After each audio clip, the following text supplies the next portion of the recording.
Winter fun. Good morning, comrades. Welcome back to the channel. Welcome back to Nürburgring.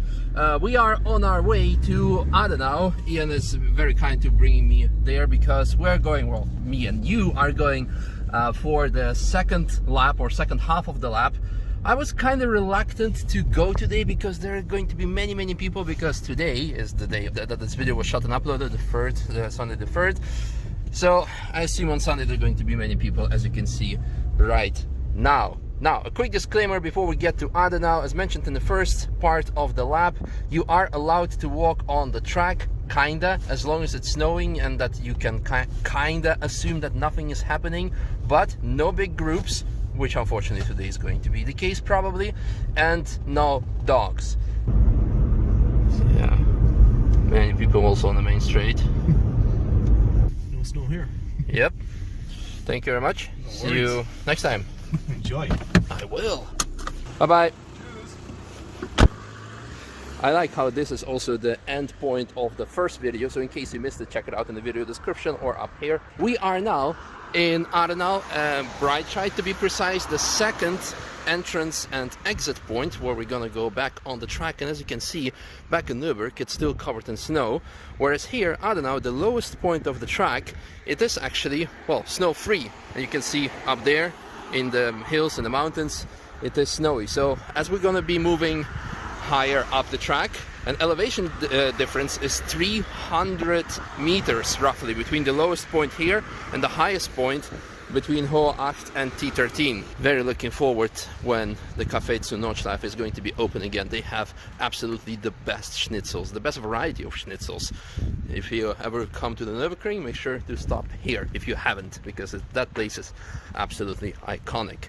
Now, as mentioned in video number 1, this is the second entrance slash exit, so you have here also a nice parking area where you can get off the track and also just park here without actually going off the track. So when you pay for your lap, you still kind of on your lap. So as long as you don't go through that barrier over there, you can stay here and then, as mentioned, go get ice cream, go get schnitzel, and then proceed with your lap.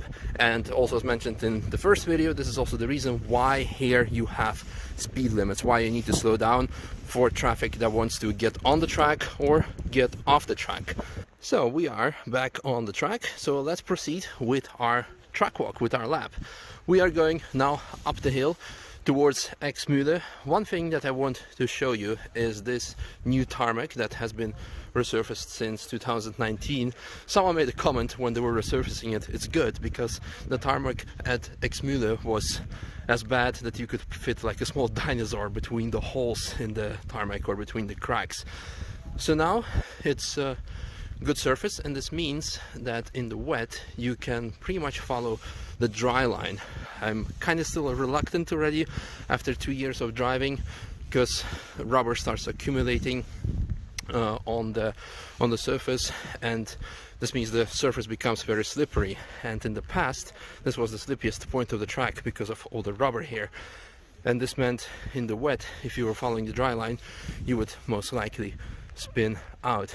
Now we're almost at the top and we can already see the massive elevation change behind us that you wouldn't notice otherwise if you're driving with the car. It's also one of the most beautiful points of the track to look in reverse. Makes also very nice pictures when the photographer would be standing here and then taking shots of a car coming up. I hope I will find some of my own collection.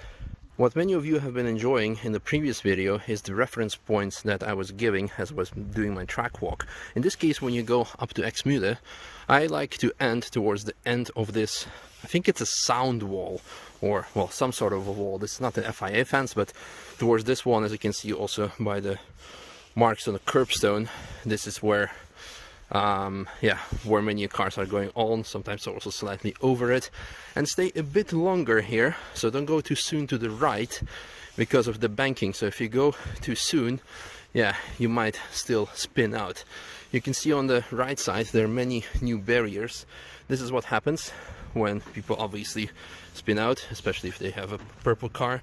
Nothing against purple cars, Mr. Stradman, No, it's just like a stupid joke. We need to have a first bad joke of the video, so that was that. But it's not as bad as it used to be, because as mentioned, they resurfaced the track, so now you can make a mistake of going on the dry line in the wet. Later, you can aim towards the 122, this the fence 122, marshal post 122, but in general, just move slowly to the right as you start approaching Lauda Links, which is over there. But there's one thing I want to show you when we look back. Over there you have Weerseifen, something that we saw in the first video. You can look from Weerseifen up to Ex-Mühle, and from Ex-Mühle obviously to Weerseifen. But this shows how massive the track actually is. Couple of more points I want to show you before we get to Lauda Links. So here we have another no parking sign, so this means don't use this parking area anymore, kids, only in case of an emergency. And here we have also one of the signs that says watch out, there's a stream or a creek, so in case you have a breakdown, make sure that no contamination of the nature will happen. And the stream here is called Eschbach. This means X, well, with EX. And many people make like a very good assumption, but a false one, of call the corner behind us called Ex-Mühle, which means the X mill or X windmill or X some kind of mill. And you think like, oh, X, so there used to be a mill. Probably, yes, but it's not X as of ex-girlfriend, but X as the name of the stream. So just like a small trivia. And then final thing is also, as mentioned in the first video, orange barriers mark the fact that you can get behind the barrier to a safety zone. So in case you have a technical defect or maybe like a small accident and you need to get off the track safely, look for orange barrier. This means you can park behind it safely. Well, in front of us is Lauda Links, which is of course famously named after the horrific accident of Niki Lauda in 1976. But nowadays you can go flat out through it with pretty much any car. Of course, if it's dry in the wet, it's a slightly different story, but still, as long as you stay more to the outside in the wet, it should be fine. One peculiar thing about this corner is it is a blind corner, like pretty much 90% of Nürburgring corners, so it looks a lot more difficult than it is, and that's why many people brake for it, and absolutely nothing wrong with it, because you should be absolutely careful. But it shows, as you start approaching it, that it's actually, yeah, not that tight, and that's why you can go flat out through it. And Niki unfortunately made a mistake. He just confused the corners due to bad visibility and crashed here. Luckily, because of the second entrance and exit of Breidscheid, the emergency personnel could get to him relatively quick and help him out. And after Lauda Links, you will be arriving at Bergwerk. And Bergwerk is one of the most technical sections of the track, because there are so many things that you need to know about it. First of all, you can see tarmac transition. This is new tarmac, this is old tarmac. As mentioned, old tarmac accumulates rubber. This means that the dry and wet lines are completely different. So you need to be extra cautious here in the wet. It's one of the slippiest portions of the track in the wet, but also this also means that it's one of the grippiest sections of the track in the dry. Now, I like to use these two reference points as braking zones, so you brake at exclamation mark and stop braking at the Yokohama sign, and it's important to get off the brake around there or slightly after to make sure that you can start steering in, that you regain grip on the front tires, that there's not too much pressure on them from braking down. Now, the thing is, in the wet you would brake on the right side because all the rubber is on the left, and in the dry you would brake on the left side. And then, very important is that, again, it's a blind corner, but a very tight corner. So the issue that happens here quite often is that people start steering in too early to the right. A good reference point is to stay on the left up until that white sign there, 125. So, and if it's in the wet, you stay completely on the left all the time.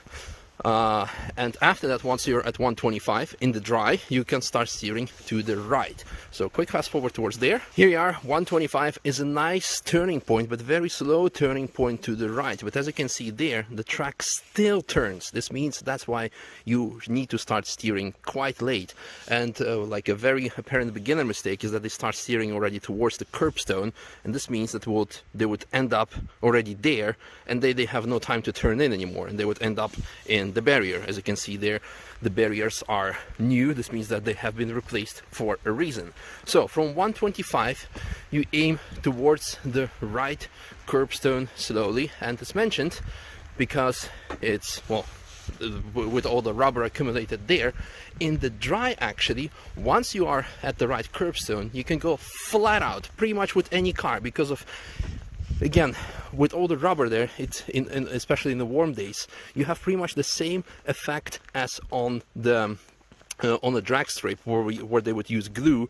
So you have so much traction, and also you can see you have quite some camber here, so you have plenty of grip. But in the wet, however, never be on this side. This is the slippiest point. Again, cannot emphasize how the huge difference that you have between wet and the dry. You would see also here on left and right sides, quite some new barriers, because it's a very technical bit. It's not that difficult, also not that dangerous, because it's actually one of the slowest sections of the track because of the tightness of the corner, but you really need to know the technicality behind it. The late turning point, and especially staying completely on the left side when it is wet, otherwise you will end up spinning out and being there. And after that comes a pretty boring section of the track, the climb towards Kesselchen, Kloostertal, Mutkurve, Streilstrecke, Mini-Karussell. And this, from here, you already start climbing the whole track. So with cars which have less than, I would say, 150 horsepower, you will not be able to go faster than 120, 150 maybe tops. So it makes it for a boring section of the track. And yeah, this is where you where actually the lap time differences become apparent, where you actually need horsepower. So if you have anything above 300 or towards 300 horsepower, that's where it matters, because it's a flat out section all the way up until Mutkurve, unless you have to slow down in the wet. So after Bergwerk, slightly before the 11-kilometer sign, you can start slowly transitioning to the left side and stay on the left for 3 curbstones. You basically can count them. At some point you'll be able to count them even when you're blindfolded. Flat out, the middle of the track, left curbstone, curbstones 1, 2, 3 to the right side, and stay right and left hander still flat out. Very good. So as you could have seen, you can stay throughout this complete section completely flat. Not in the wet, however, but I'll get to that in a bit. First, we can see these hedges here, which were pretty high, and this makes the track kind of, well, this turns this corner completely into full blind corner. So you, inexperienced drivers, people who don't know the track, they would slow down for it automatically. Then 2 years ago, Nürburgring decided to cut away those hedges, and it became pretty visible that, well, you know what's coming after that, so you can be more flat. But why can you not go flat through it in the wet? It is not because of the tightness of the corner, but because of the biggest troll move of the Nürburgring. They decided to replace only one part of the tarmac. So on the left you have the old section covered in rubber, on the right you have the new section. So when you're thinking like, it's fine, it's not that tight, it's not that bad, I'll go to the left as on the dry line. Nope, that's one of the most, again, treacherous corners in the wet. And also the part where AMG GT Black Series, where Maro Engel lost the precious seconds on his record lap, because this part of the track was not dry and he had to get off the gas, well, just to be safe, but still managed to do 6 minutes 43 in the end. After that, it's flat towards Mutkurve. So fast forward to Mutkurve. So after the long climb through Kesselchen and Kloostertal, we start approaching Mutkurve, which is over there. And we can start seeing some snow on the track, which is not here because there is a tunnel, but because we're getting really up high. There is one thing before the Mutkurve that I want to show you that you usually would not see otherwise. Look at the banking of the track. And you go here over 250 sometimes kilometers an hour. Well, no, close to 250 with a very fast car, otherwise around 200. You don't have time to pay attention for the banking changes. You just go in a straight line between the 2 curbstones towards the right curb of Mutkurve to take your braking. And once you approach Mutkurve or Angstkurve, which translates to the corner of courage or corner of fear respectively, it looks blind and tight, and it is, but very easy reference point is this defrosted rumble strip. Brake at the beginning, at the end start turning towards the left curbstone, and once you're at the left curb in the dry, flat on the gas to the outside. Also here the only thing you need to consider are the 2 different 3 different track surfaces when entering the corner in the wet. And in dry, as mentioned previously, make sure to go close to the wall slowly, but that will make your life easier. And after Mutkurve, you'll be approaching this hill here and the last corner before Streilstrecke, the right-hander. With the GT3 car, you go flat through it. Any other car, brake slowly. But what I like about this corner are these trees. These trees are your biggest bros in wet conditions because, as you can see, they're leaning slightly over the track surface, and as mentioned, so the dry line would be to the right, the wet line would be to the outside to stay off the dry line, but also for another reason, because the surface would be actually dry because of the trees.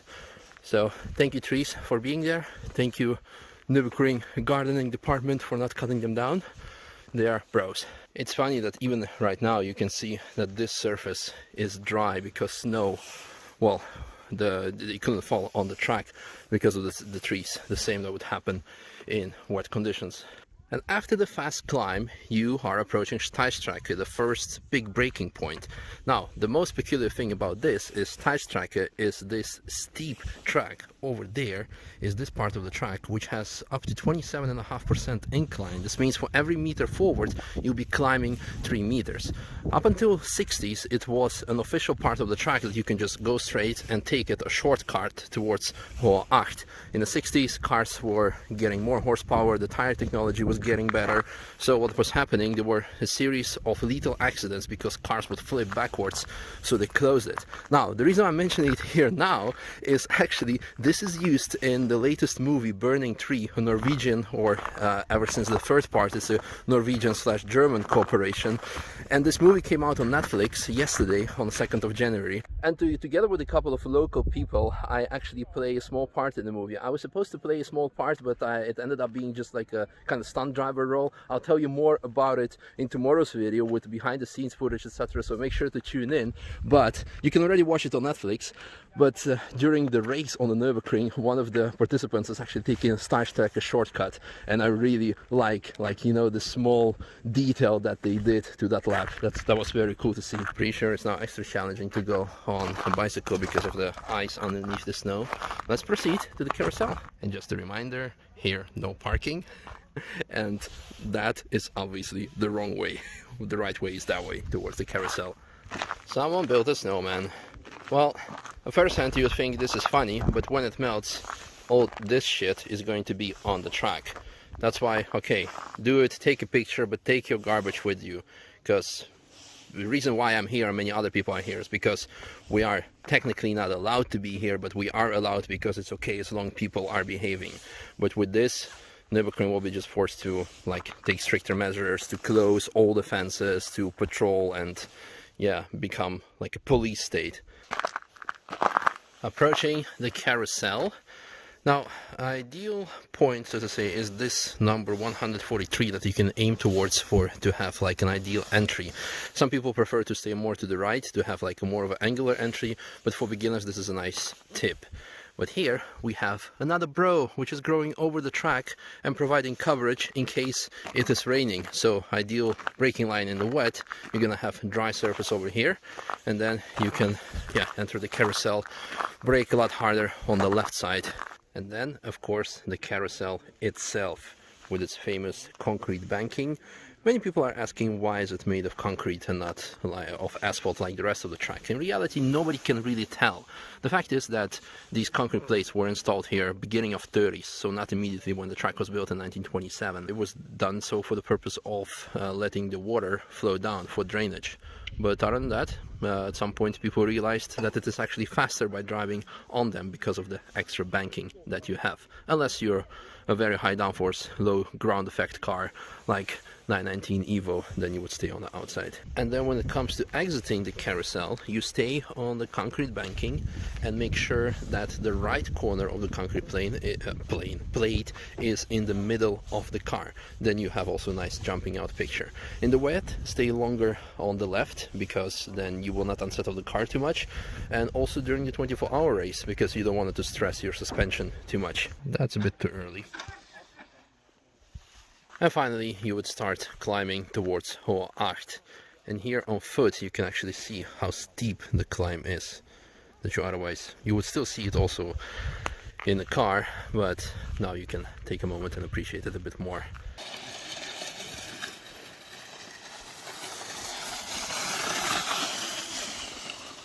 Halfway through the climb, you can see how steep it actually is. And actually, over there is the castle that we currently cannot see because of the clouds.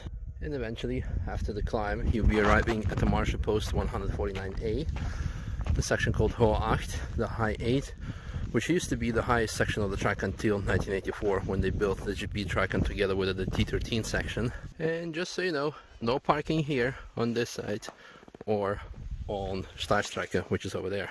And the Streilstrecke shortcut gate. Make sure to go that direction, because that direction is obviously the wrong one. At Hedwig's Höhe, the only thing I can tell you is to aim for the orange barrier over there. That's a nice reference point. We'll be seeing a lot more people because we're approaching Brunnchen and Pflanzgarten, so I'm pretty sure many people are having fun over there. But look at this, everything is covered in ice here. Now this is where you could have lots of fun with a rally car with spikes. And eventually you'll be arriving at Wippermann.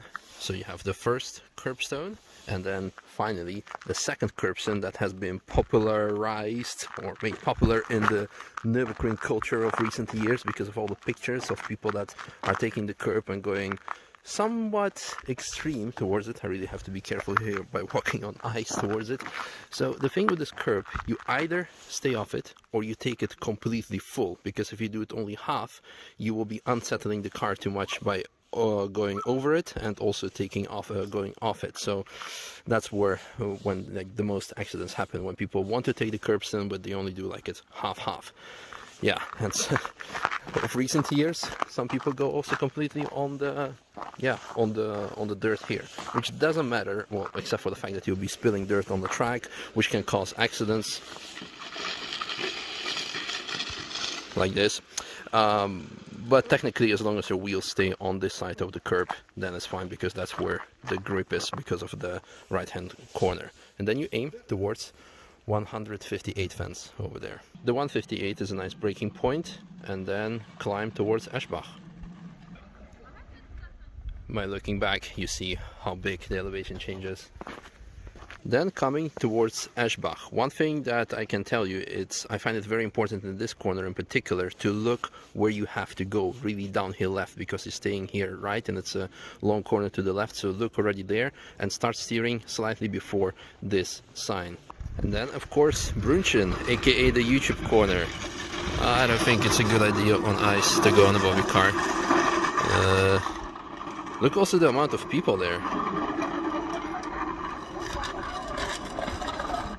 Told you, this place should require no further introduction, but it looks a lot different in snow.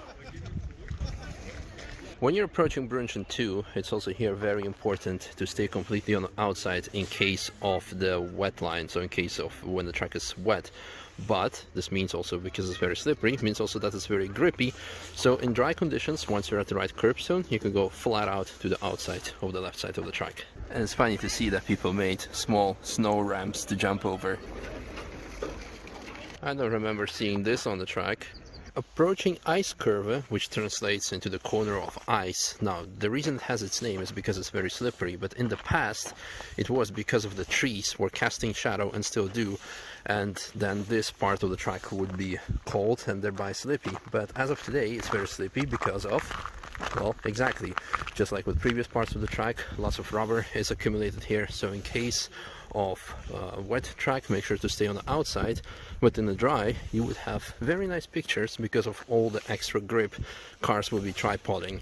Coming out of Eiskurve and approaching Pflanzgarten, aim for the marshal post or the FIA fence 169, and from here you have a pretty much straight point through all the twisty bits towards the left, well, after the jump, the left braking zone to turn in towards Pflanzgarten 2. And Pflanzgarten is also one of the sections of the track which looks very beautiful when you look at it in the opposite, in the reverse direction. And here we have also pretty fun graffiti. And some people are gonna ask the question, so what's up with graffiti? Is this okay? Is this allowed? No, absolutely not. It's the same like everywhere else in the world would happen with graffiti. But as you can see, you can get on the track pretty easily, and people just make it sometimes a thing of getting here and writing something down. And as long as it's kind of being done in a responsible way without drawing two massive dicks and whatnot, then it's kind of like part of track heritage, etc. That it doesn't cause like any accidents, or sometimes the track needs to be closed to to get rid of all the excessive graffiti, I would say. So don't be a dick, don't draw any dicks. And on the other hand, graffiti can be used as a life hack, as I mentioned in one of the previous videos. It shows that on that part of the track, cars are not driving. So you can spot the wet line when you are driving in the wet, obviously, because you know that this is where cars are not driving, so that means there is no rubber. And then Pflanzgarten 2, for me, one of my most favorite sections of the track, and the part where people who are in the taxi for the first time go, holy shit, because it's flat, flat, flat, as you could have seen there. And then all of a sudden you go over this hill doing 200 kilometers an hour, 120 miles an hour over it, and then towards the blind corner, still accelerating, keeping your foot flat if you have a very well set up car with enough downforce and aerodynamics and good suspension, going 220 through Bell of S. That's just crazy.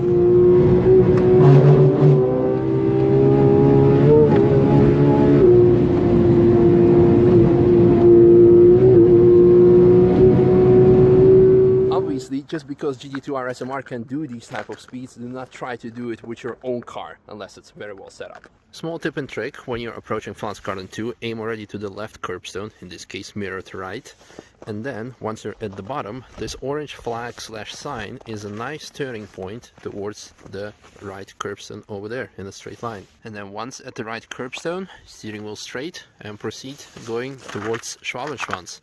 As you can see, it's a blind section because of the elevation change here as well, so people get caught off guard. Approaching Schwalbenschwanz, here you can see the elevation changes.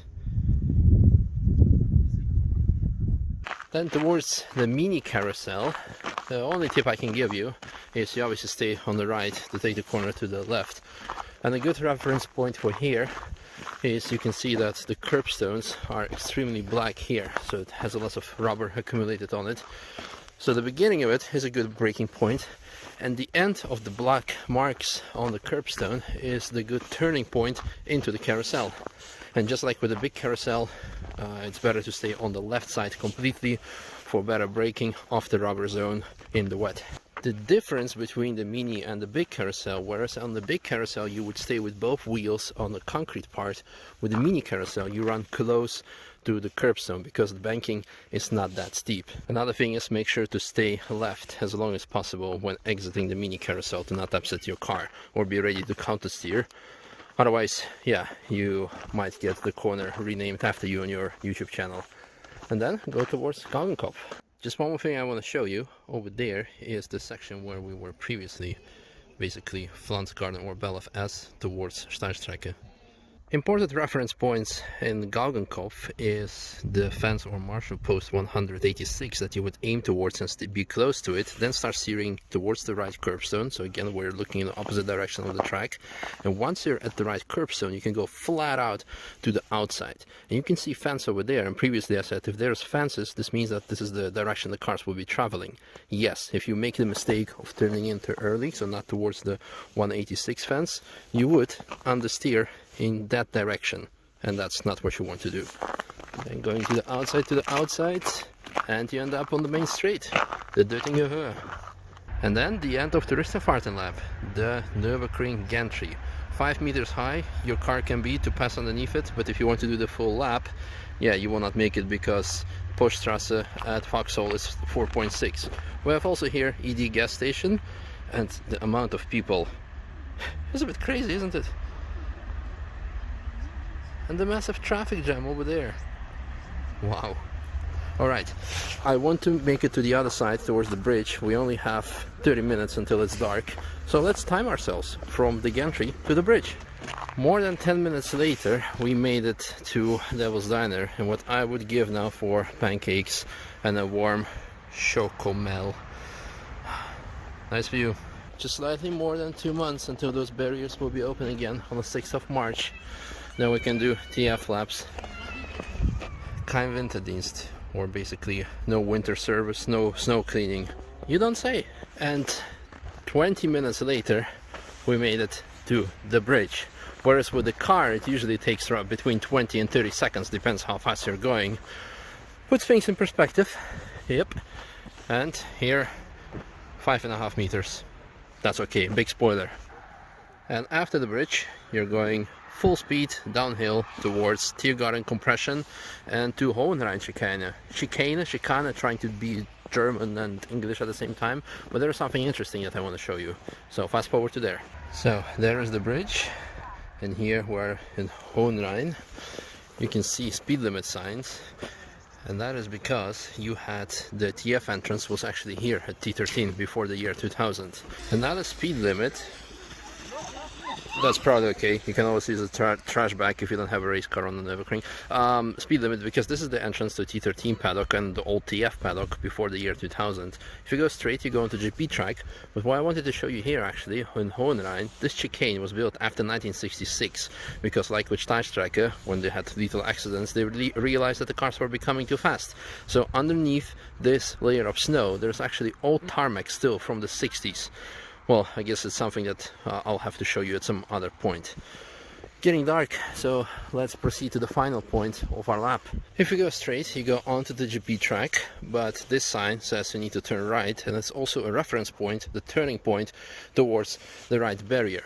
This sign, however, says go straight when you would have a combined layout, so I guess someone just twisted it, because on the back side, I assume, it says exactly.